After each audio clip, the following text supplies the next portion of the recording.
Okay, so actually, in some ways, it's an interesting follow-up. We're talking about the next generation, and I would say the next generations of computing. Here with Mike Norman, who's director of the San Diego Supercomputer Center, and Agabi, who is the founder and CEO of a company called Koniku, which we'll hear about later. How many of you were on either the tour to the Supercomputer Center or Cal IQ2 yesterday? Okay, so some of you have some familiarity. How were the tours? Good. Okay. We wanted you to get a sense to really see some of this frontier innovation firsthand. Mike and I, it's hard to believe, given our relative youth, as it were, that Mike and I have been working together for close to 45 years doing supercomputing. And so I thought maybe it would be a good way to sort of go down memory lane, the last billion-fold increase in computing, and ask Mike about how did it all get started, and then what architectures have you seen? What generations, as you and I have gone our various paths through the last 45 years, and really, bring us up to where you are now at SDSC, and then we'll talk a little bit about what's next. Great. So I'll try to be brief. My first supercomputer was a CDC 7600 at the Lawrence Livermore Laboratory in 1975. And that, of course, was a Seymour Cray engineered system.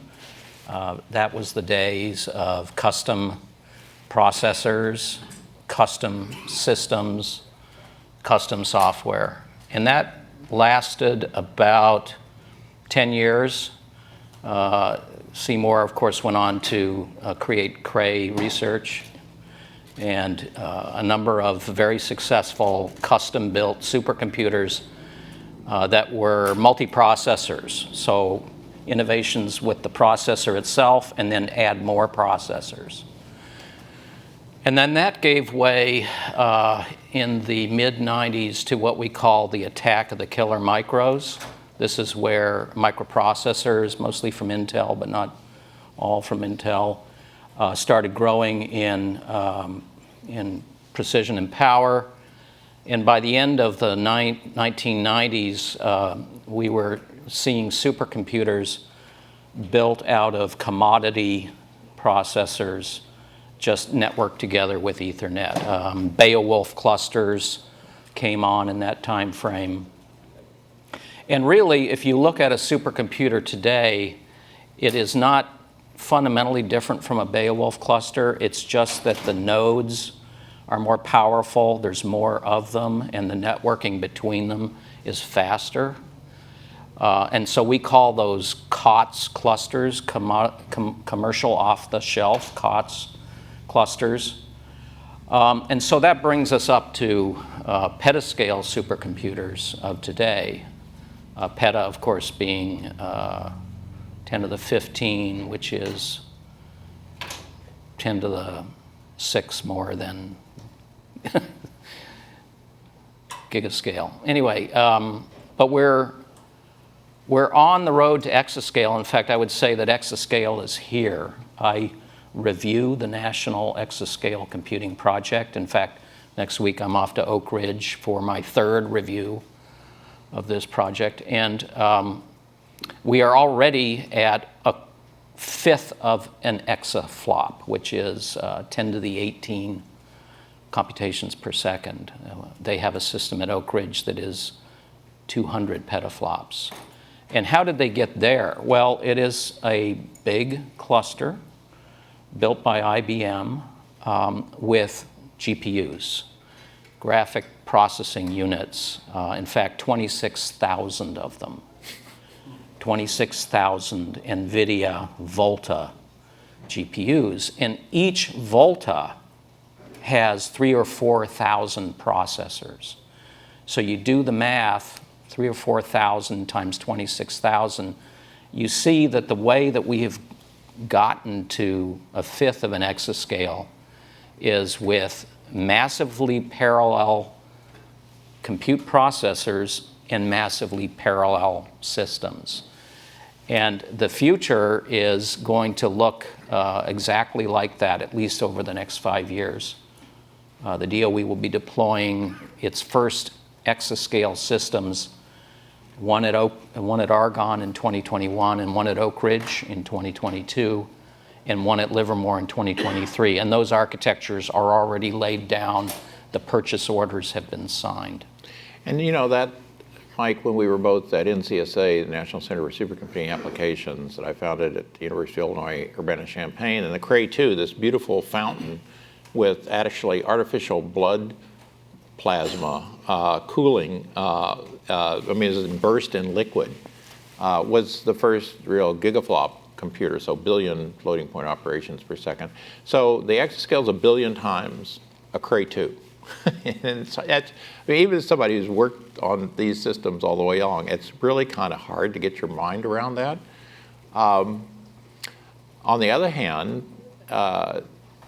what I see as being the most disruptive thing that's happening right now is those are single supercomputers. But what if we sort of blow up this idea of highly parallel computer and spread it all over the world? And that is what Ty Carlson mentioned earlier, the Pacific Research Platform. It's it's an NSF grant that I'm the principal investigator of. And what we're doing is taking super networks, the idea that you can use optical networks to go up to 100 gigabits a second. So I don't know how many of you have tens of megabits a second or something like that on your internet. But imagine 100,000 megabits a second. And we now have these scattered to research universities around the world, probably 100 and something endpoints, each of which is a PC with 8 GPUs, gaming GPUs in it, and multi-core Intel, and they're able to do distributed storage of petabytes. They're able to do hundreds of GPUs, hundreds of thousands of cores. But one of the endpoints is the SDSC supercomputer. So it's just another distributed computer along with these homogeneous PCs that we have around. And then there's the open science grid, which Frank Wertheim at SDSC is the executive director of. And that takes all the clusters and universities and everything, puts them together on a voluntary basis, and it's potluck supercomputer. Basically, you get to do high throughput computing, and the actual cycles per month that open science grid provides to researchers is equal to essentially the cycles from all the NSF supercomputers put together. But all those are plugged in. And then, Mike, I want you to tell me about your latest NSF grant, $20 million grant, which is called Expanse, which is going to bring all of that together with the cloud. Right. Yeah, so those of you who were on the SDSC data center tour, you probably saw Comet, which is our current high-end system. Expanse will replace that in about a year, and it will be essentially a nexus for scientific computing across the region and across the nation. And when I say nexus, what I mean is think of our air transportation system, which has regional hubs. Those regional, I mean, our system wouldn't work without regional hubs. If it's just little airplanes flying city to city, it would just be kind of inefficient. So Expanse is conceived as a hub for supercomputing. It is a nexus whereby computation at the edge, computation on the open science grid, computation in the cloud can all meet in an exchange point.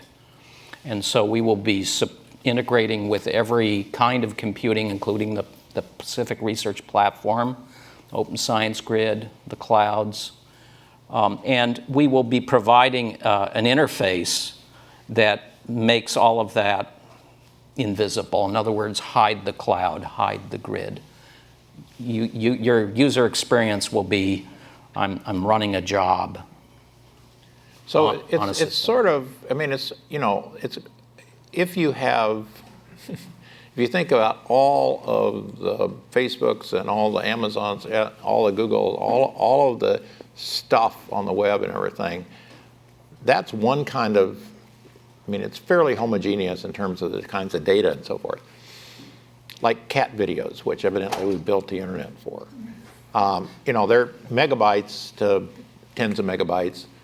Scientists don't get warm until they're gigabytes or terabytes. You can't just shove that through the same pipe that you got the cat videos clogging it up with. And so what we're trying to do is to actually create this distributed digital fabric for the rise of big data, fundamentally. And really that's going on. And it's going on at the same time that there are these innovations in the actual computing units themselves. And I want to get to Ash right after this, but I want to, Mike, you were telling me some amazing thing this morning about the level of integration that is now possible in computing. You want to just mention that a little bit? Yeah, so I'm going to make a strong statement for the first time here at this conference, which is something that has dawned on me in the last month or two. As a supercomputing center director, I am on the committees of all of the other supercomputing centers. So I have my finger on the pulse. And what has occurred to me is that the end of Moore's law does not matter. We've all heard about the end of Moore's law, a lot of hand-wringing. But I have to spool this out a little bit in pieces. So what Larry is referring to is a new startup company called Cerebras that is marketing a dinner plate size processor. When you get your Xeons, they are cut out of a silicon wafer about this size. What Cerebras is marketing is the entire wafer working in a concerted fashion at native clock rates. It has 1 trillion gates on it. And what are they going to use it for? They're using it for the fastest deep learning processor on the market. It can learn 100 times faster than standard approaches, which involve clusters of GPUs. Okay, so this is pretty cool. But I review the Lawrence Livermore Laboratory, come full circle in my 45-year career. I'm now reviewing the entire laboratory where I was a graduate student, where I met Larry. And they just bought one. What are they going to do with it? Well, they're directly attaching it to a 100 petaflop supercomputer cluster. And as simulations run in the normal way, data will go to the Cerebras, and it will learn models that will then be used as substitutes for subroutines and functions over on the simulation. And this can be done in the loop. So when I say the end of Moore's law doesn't matter, it's because AI is going to become an algorithmic accelerator for simulations, and it's almost unbounded in its potential. So, you know, Mike, this really, oddly enough, takes me directly to Ash, because now we're up to 1 trillion components on just one of a heterogeneous set of processors that are tied together. And all that I can think about is the brain and biologically evolved computers. And Ash, you have been a real pioneer in this effort. Why don't you tell us a little bit about, I mean, what is biological computing? I mean, we all have wetware sitting on our heads, but you've been looking at a lot of different ways that we can begin to think about architecting biological computing. Thanks, Larry. I want to follow the thread that you just started. So we came to the fore in 2015. And when our company started, one of the fundamental calculations we did was if I took a cubic millimeter of brain, right, and try to calculate what that looks like on the electronic scale, when you consider the synapses in this cubic millimeter, you consider the synaptic spines, the dendrites, all the computations that a neuron does, and you try to lay it out on a wafer, you would have to build a wafer about the size of a basketball court, right? And a few months ago, when Cerebrus came to the fore, we thought, well, it's not big enough. You have to make it even bigger, right? And I hope that doesn't come across as arrogant, but it's just biology has had 600 million years to essentially build a computing platform. And this computing platform is super dense. So when you consider the fan-out factor, just you have a single neuron and how many other neighbors it connects to, we're talking about something that is, and I agree with you, the end of Moore's law doesn't matter because biology doesn't even take Moore's law seriously. It builds things on an atomically precise scale. And so that's a platform we're starting with. Like we were talking about earlier, George Church was here and talking about how DNA storage and how DNA computing is going to essentially change everything that we know. It turns out that all of the foundational technologies that we need to bring about biological computing is already here. So either you go to Harvard or you go to the ETH in Zurich or you go to Japan, all the pieces are there. And this age of wetware or this age of computing is not actually as far as most people think. Now, it turns out that actually I have found the most tricky part of it is to build a concrete business case out of this. How do we show the first applications that are possible using wetware? So think about computing as it exists today, right? We are talking about a simulated world. So you have a brain. Your brain is collecting all the data from the real world. It goes through your musculoskeletal system. And what you imagine in the world, you type it into a computer. That very act creates a constrained world of statistics or what have you, that you can do a lot of logic, a lot of processing on, and so on and so forth. To build an intelligent system, however, you need a sentient creature or an intelligent system that is able to go out into the real world, collect its own data, analyze its own data, and make sense of it. Right? How do you do that? So we have found that, okay, we take biological neurons, so brain cells, astrocytes, we genetically modify them to express what you call GPCRs. So these are essentially proteins that we merge with silicon. So we have these cells, they are sitting on silicon. It has a semi-permeable membrane on it, a pump. So it's essentially collecting the air from the outside world. Okay? The only thing that we program into these cells is how to detect particles. Okay? So now I have essentially a cyborg. Yes? And then this cyborg is going about in its real world, it's breathing and it's collecting air. And it's classifying everything. And to bring that to the business case, I like to make the example of vision and sound. We have built, over the last 100 years, a $2 trillion industry out of vision and sound. Turns out that nobody has been able to solve the problem of smell because smell has, for humans at least, it has 400 basis states in comparison to color, which has just 3 basis states, so the RGB. And sound, which has even lower, it's just a compression and rarefaction of air, right?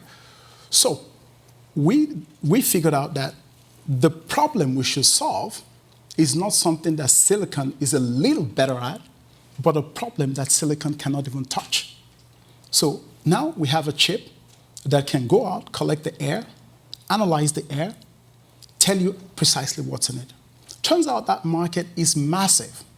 Now, the goal is we begin to push these devices out there, and everybody begins to see what is actually possible using this system. So the first step, just like in evolution, that the first organisms that were in the primordial soup, the first things they had to do was recognize other molecules, ingest them for food or for evolutionary purposes.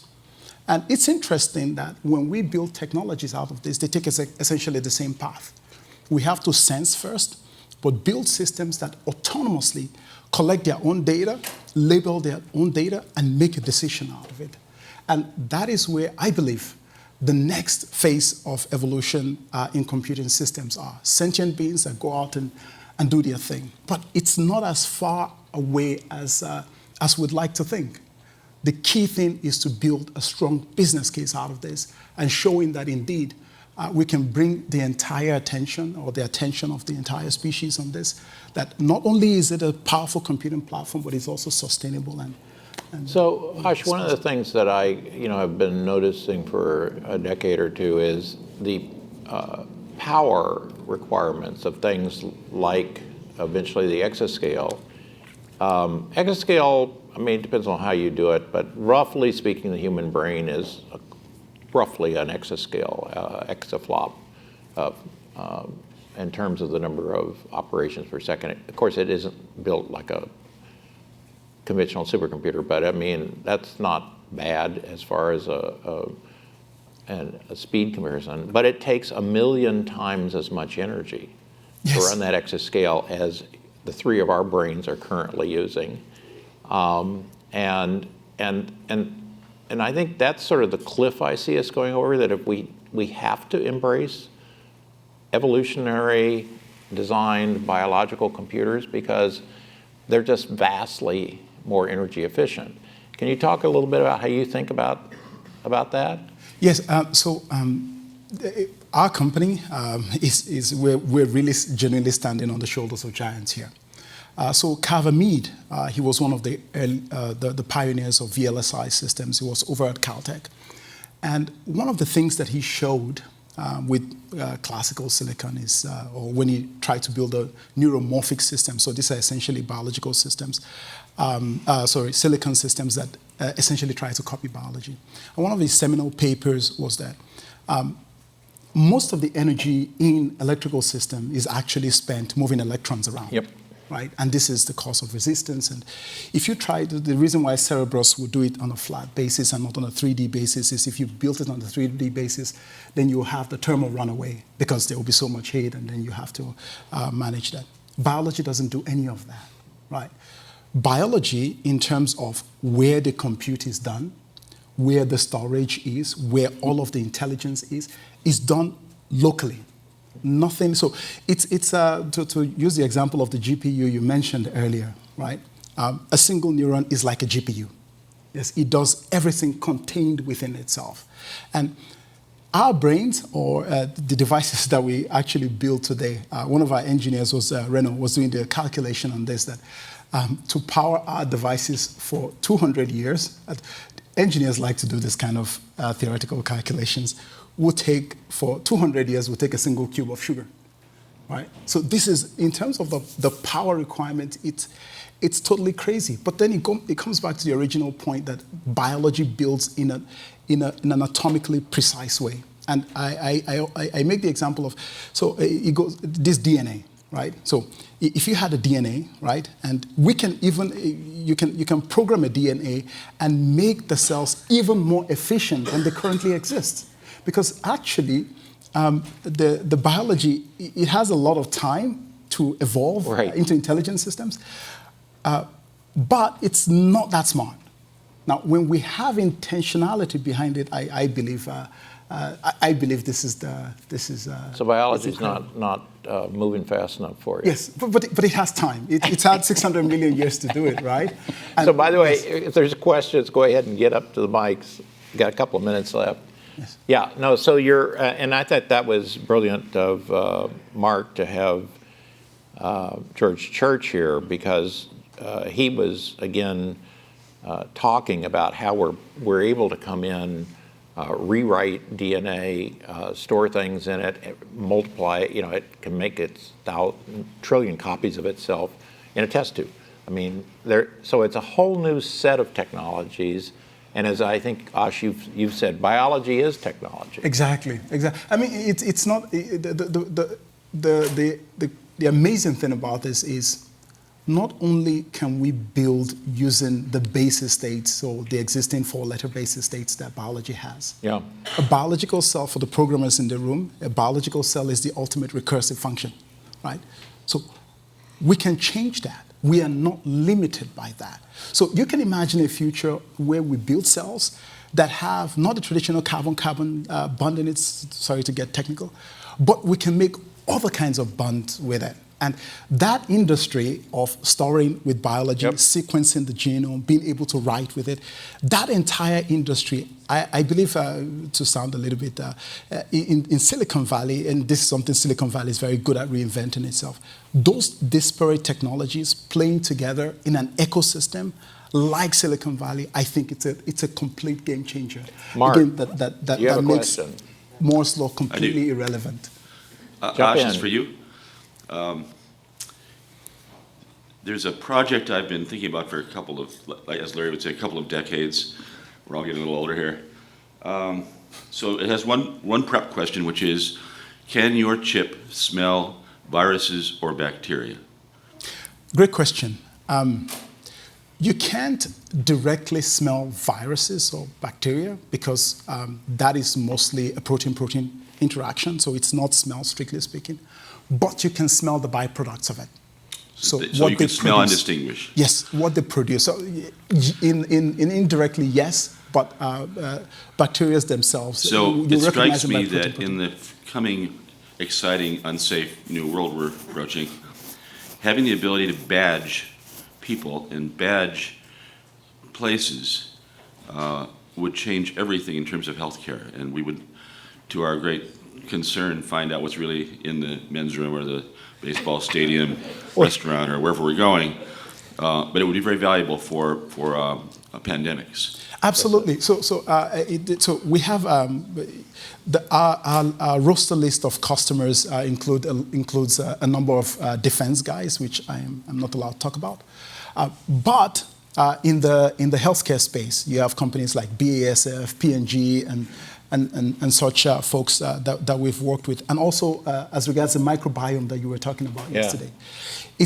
I am very excited about, can we have these devices in a home, for instance, and when somebody goes into the bathroom, okay, it smells not so nice, yes, but that smell has data in it that gives you information about does. what your That was the basis of medieval medicine. Exactly, what David your Brin. microbiome looks like. And Jump in. Yeah, there are ironies here. You say that the biology is atomically precise, and yet biology is also stochastic. Correct. And requires a lot of murky interactions. Correct. Whereas their computers are much more macroscopic and less precise, but they are precise in the old sense of the word. Correct. The one thing that interests me a lot is how Moore's law is undergoing the big flip over to software. And it may do another big flip over to wetware. But what you're talking about is Moore's law crossing. They thought that Moore's law would cross the number of neurons and we'd be there. Then they said the number of synapses and then we'd be there. So I'm actually getting to a question. Each synapse apparently has hundreds or thousands of murky micro nonlinear computations in tiny organelles, and I would like to know what you think of that and whether that is the nexus of calculation. Very quick. Yes, I'm surprised the questions get so technical. Well, that's a brilliant question. So is David. yes, if you take a biological neuron, right? It's modeled by an equation called the Hodgkin and Huxley equation, and they both got a Nobel Prize for this. It's a model. It's a model about synaptic propagation, so essentially how the cells communicate, okay? But that's not all of the story. And that is completely correct. Now, if I take a biological neuron and I put it on the table, right, it has inherent in its physical structure that there's an equation that governs it. Right? And we don't know all of it. Now, when I take that biological neuron and I put it in a device, that is why such a device must roam free and collect its own data and make sense of it. So I completely agree that, yes, first, and this is how science progresses. I mean, as Karl Popper said, the hallmarks of good science is that it can be disproven, right? So we are still getting to the details and the details and the details of it. And that's why I am not a believer that the way to go is copying biology. I am a strong believer in that the way to go is to rob biology completely. It has no patent lawyers, so you could just take the whole thing and use it. Yes? So there is a lot to be done there, but again, I think the first step is to build a product and a business out of it and bring the attention of the species around this is the future. But we have to show a strong business case on this first. And I mean, I've been so looking forward to this panel, and I really want to thank Mike and Ash. When we talk about the future in review, you just heard it.